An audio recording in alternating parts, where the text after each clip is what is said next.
Hello friends, स्वागत है आप सभी का टायरलेस यूट्यूब वाला पर। दोस्तों, आज के इस वीडियो में हम पढ़ने वाले हैं आरआरबी, एनटीपीसी और ग्रुप डी के एग्जाम में जो भी केमिकल फार्मूले पूछे जाते हैं उनको हम आज की वीडियो में देखने वाले हैं। अब जैसा कि आपको पता है कि आरआरबी ने अब 15 दिसंबर के बाद आरआरबी, ग्रुप डी और एनटीपीसी के एग्जाम की संभावित जो डेट है वो बता दिया गया है।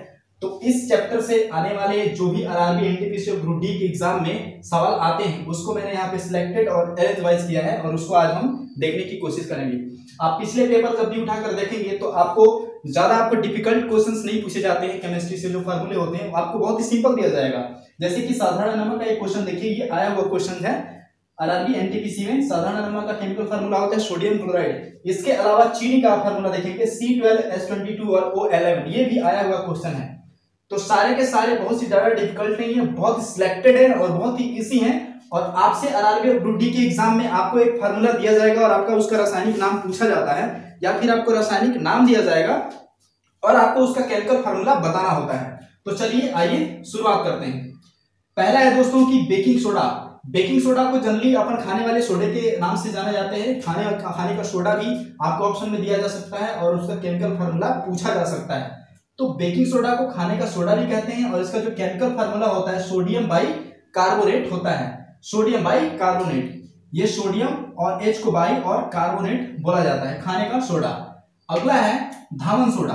धावन सोडा जनरली अपन जो घर में साफ सफाई करते हैं और कपड़े जो खींचते हैं उसको धावन सोडा के नाम से जाना जाता है। और ये धावन सोडा का जो फार्मूला होता है, केमिकल फार्मूला होता है सोडियम कार्बोनेट और 10H2O। दोस्तों, यहाँ पे एक कंफ्यूजन बहुत ज्यादा क्रिएट होता है कि सोडियम कार्बोनेट को कभी कभी स्टूडेंट्स क्या होते हैं, धावन सोडा बोलते हैं, लेकिन वो एक्चुअली में धावन सोडा नहीं होता। जब भी अगर सोडियम कार्बोनेट आए तो उसको ओनली बोलते हैं सोडा एस, उसको ओनली बोलते हैं सोडा एस। लेकिन जब सोडियम कार्बोनेट के साथ साथ अगर जल के अगर 10 अणु अगर जुड़ जाते हैं तो ये पूरे मिलाकर तब बनता है ये धावन सोडा। तो इसको आप ध्यान रखेंगे। धावन सोडा का केमिकल फार्मूला क्या हो गया, सोडियम कार्बोनेट 10H2O, ठीक है। इसके बाद आता है third casting soda. Casting soda sodium hydroxide, casting soda sodium hydroxide. जब भी आपके एग्जाम में आएगा तो कास्टिंग सोडा आपको लिख देगा। अब सवाल में इस प्रकार से आते हैं, है आपको कुछ भी लिख सकता है, ये कास्टिंग सोडा है, रासायनिक सूत्र इस प्रकार के आपको मिलेंगे क्वेश्चंस। देखिए अगला है लाल दवा। लाल दवा को जनरली पुराने जमाने में क्या करते थे कि जब गाय पशु और उनको खुर में या फिर उनको कोई तबीयत खराब होती थी या फिर जख्म हो जाता था तो ये लाल दवा जो होती है गुलाबी रंग आती है, उसमें पानी में डालेंगे और पट्टी बांधने के यूज में पहले किया जाता था। तो ये लाल दवा पशु के जख्म और उनको घाव को भरने में ज्यादा उपयोगी होते थे और इसको लाल दवा इसलिए बोलते थे क्योंकि ये गुलाबी हो जाती थी पानी में घुल करके।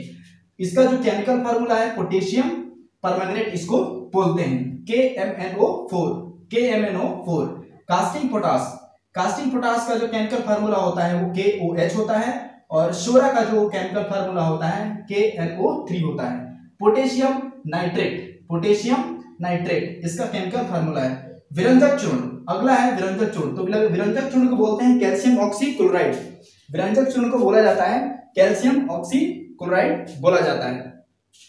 अगला है चूने का पानी। दोस्तों, चूने का पानी अब इसको कैसे बोलते हैं, जब भी आपने देखा होगा चूना, अगर चूने में अगर पानी मिला दिया जाए तो वो चूने का पानी होता है।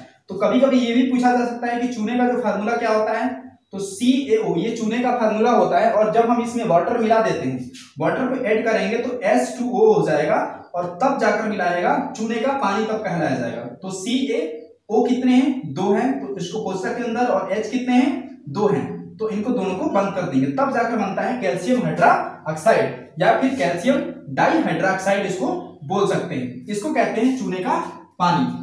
आगे आपको याद, ठीक है। इसके बाद है जिप्सम। अब दोस्तों, जिप्सम को समझने से पहले हम प्लास्टर ऑफ पेरिस देखते हैं। दोस्तों, आपने देखा होगा कि जब भी व्यक्ति की कभी हड्डियां टूट जाती हैं तो डॉक्टर के पास जाते हैं और उसके पास एक मोटी सी जो छूने वाली पट्टी होती है उसको बोलते हैं प्लास्टर ऑफ पेरिस, जिसकी बंदी होती है। आपने देखा होगा वो हाथ के ऐसे बंदे होते हैं और ऐसे पट्टियां बांध देते हैं ताकि वो जो प्लास्टर ऑफ पेरिस होती है वो व्हाइट कलर की होती है और जहां टूटी होती है उसके हड्डी के ऊपर ये लगाया जाता है, तो उसको बोलते हैं प्लास्टर ऑफ पेरिस। उसमें आपने एक ध्यान दिया होगा कि उसमें पानी की मात्रा कम होती है और वो थोड़ा चूने और ऐसा लगता है कि जिसकी पत्थर की तरह वो जम गया हो, तो उसमें पानी की मात्रा कम होती है। Calcium sulphate into half H2 की जो मात्रा है वो आधा हो जाती है। लेकिन इससे जो पहले जो रहता है वो बनाया किससे जाता है, वो बनाया जाता है जिप्सम से। वो चीज होती है जिप्सम, जिसमें पानी की मात्रा फुल होती है, अणु के 2 मात्राएं होती हैं, कैल्शियम सल्फेट और 2H2O। जब इसमें से हम पानी की मात्रा को कम कर देते हैं तो वो बनता है plaster of Paris, calcium sulphate into half H2। ये देखिए यहाँ पे जल के जो 2 अणु हैं और यहाँ पे आधे अणु हो गए हैं, ठीक है। जिप्सम कैल्शियम सल्फेट 2H2O और plaster of Paris calcium sulphate into आधा हाफ H2O हो जाएगा। लाफिंग गैस, ये क्वेश्चन बहुत ही इंपॉर्टेंट है क्योंकि इस प्रकार के एग्जाम में ये क्वेश्चन बहुत ही पूछा जाता है। लाफिंग गैस हंसाने वाले काम में आती है। जब भी अगर कोई रोता हो तो अगर इसको अगर पास में छोड़ देंगे तो वो आदमी हंसने लगता है। तो N2O नाइट्रस ऑक्साइड, इसका फार्मूला है, chemical formula nitrous oxide, N2O nitrous oxide इसको बोल सकते हैं। ओके फ्रेंड्स, एक मिनट। हाँ, तो लाफिंग गैस को N2O बोला जाता है। देखिए अगला, अगर चौक, संगमरमर और चूना पत्थर, ये चौक वही है जो प्राथमिक विद्यालय में ब्लैक बोर्ड पर हम कभी कभी व्हाइट से खींचा करते थे, ये चौक वही है। संगमरमर, संगमरमर आप घरों के टाइल्स वगैरह में लगाते देखे होंगे। चूना पत्थर, ये पत्थर है, ये पत्थर है जो बहुत कठोर होता है। और ये तीनों चीज को बोलते हैं कैल्शियम कार्बोनेट। क्या बोलते हैं? Calcium carbonate. तो ये तीनों चीजों का जो केमिकल फार्मूला है वो एक ही होता है, चाहे चौक बोलिए, संगमरमर बोलिए या चूना पत्थर बोलिए, कैल्शियम कार्बोनेट एक ही चीज होती है, ठीक है। इसके बाद नमक का अम्ल, नमक का अम्ल हाइड्रोक्लोरिक होता है, HCl, हाइड्रोक्लोरिक को नमक का अम्ल बोला जाता है। अम्लराज, ये बहुत ही इंपॉर्टेंट है, ये जो है इंपॉर्टेंट है क्योंकि इसमें जो रेशियो जो पूछी जाती है, अम्लराज में कभी कभी बोला जाता है कि HNO3 की जो रेशियो है वो क्या होती है और HCl की रेशियो क्या होती है। HCl मतलब नमक का अम्ल 1:3, HNO3 की जो रेशियो होगी 1 होगी और HCl की अनुपात होगी 3, और इन दोनों को मिलाकर के अम्लराज बनता है, ठीक है। शुष्क बर्फ, ये भी बहुत इंपॉर्टेंट है, तो ज्यादातर सवालों में पूछे जाने वाला क्वेश्चन अगर बताएं तो ये है शुष्क बर्फ। ठोस कार्बन डाइऑक्साइड को शुष्क बर्फ के नाम से जाना जाता है, आप इसको याद रखेंगे, कार्बन डाइऑक्साइड। अब हरा कशिश और नीला कशिश, इसको देख लेते हैं।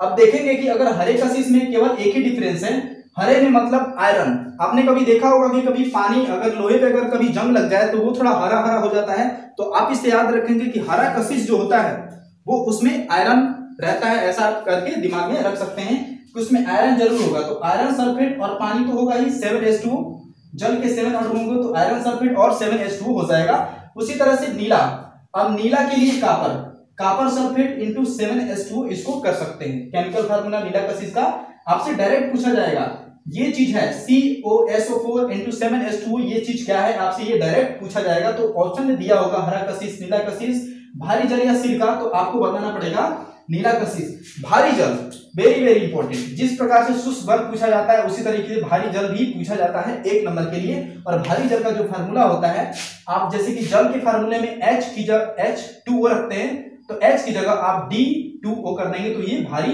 जल बन जाएगा, ठीक है। सिरका, सिरका का फार्मूला, केमिकल फार्मूला होता है CH3COOH, सिरका। जनरली हम गांव में गन्ने को अगर ज्यादा देर तक रखते हैं तो वो सिरका के रूप में बन जाता है, और इसका जो उपयोग होता है वो अचार वगैरह या घरों में इसका यूज करते हैं।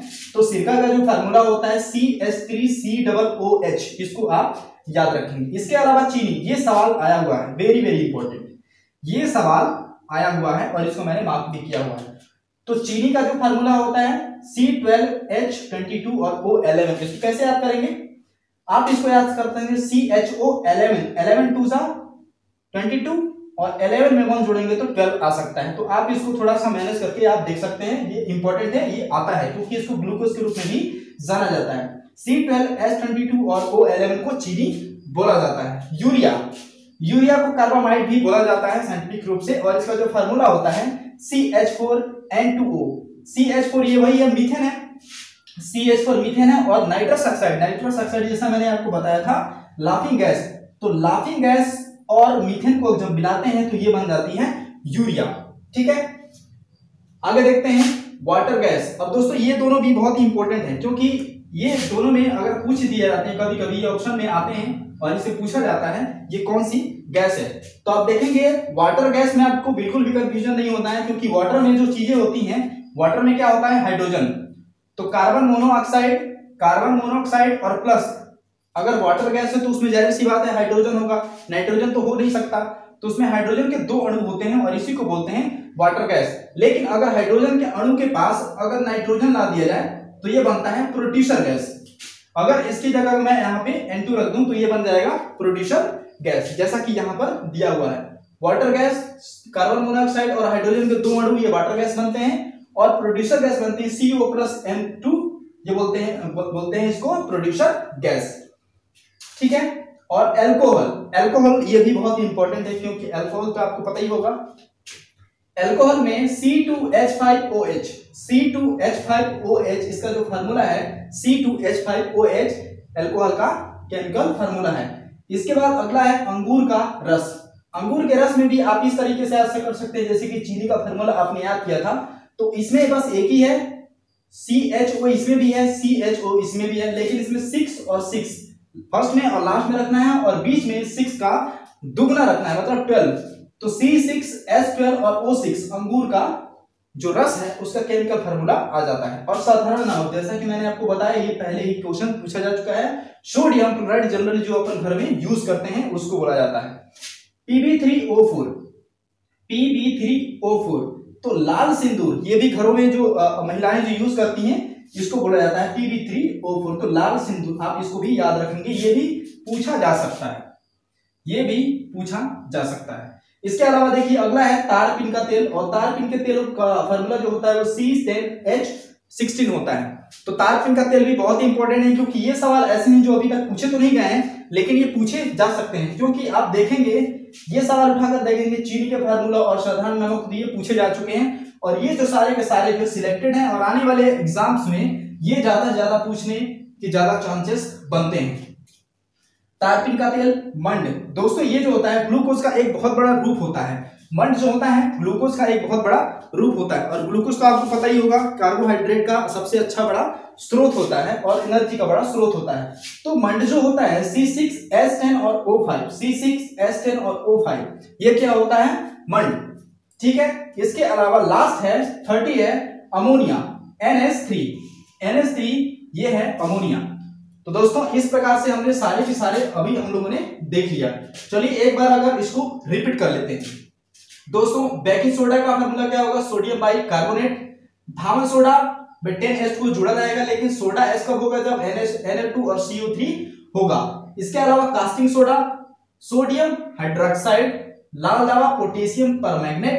ये पोटेशियम परमैंगनेट इसका रासायनिक सूत्र है, जब आप देखेंगे पोटेशियम परमैंगनेट जब हिंदी में लिखेंगे तो पोटेशियम परमैंगनेट ही लिखा जाता है। कास्टिक पोटास तो potassium hydroxide, soda potassium nitrate, और विरंजक चूर्ण कैल्शियम ऑक्सीक्लोराइड। चूने का पानी जैसा कि मैंने आपको पहले बताया था, कैल्शियम ऑक्साइड में अगर हम मान लेते हैं हाइड्रोजन, जल की मात्रा अगर डाल देते हैं तो ये बन जाता है कैल्शियम हाइड्रोक्साइड, ठीक है। इसके अलावा जिप्सम जो होता है इसी से बनता है प्लास्टर ऑफ पेरिस, जो डॉक्टर्स वगैरह हमें जिसकी हड्डी वगैरह टूट जाती है उसके लिए यूज करते हैं। तो कैल्शियम सल्फेट में आप देखेंगे जल की मात्रा ज्यादा है और प्लास्टर ऑफ पेरिस में जल की मात्रा कम हो जाती है। नाइट्रस ऑक्साइड लाफिंग गैस को कहते हैं। चौक, संगमरमर और चूना पत्थर ये कैल्शियम कार्बोनेट, और नमक का अम्ल HCl, अम्लराज HNO3 HCl।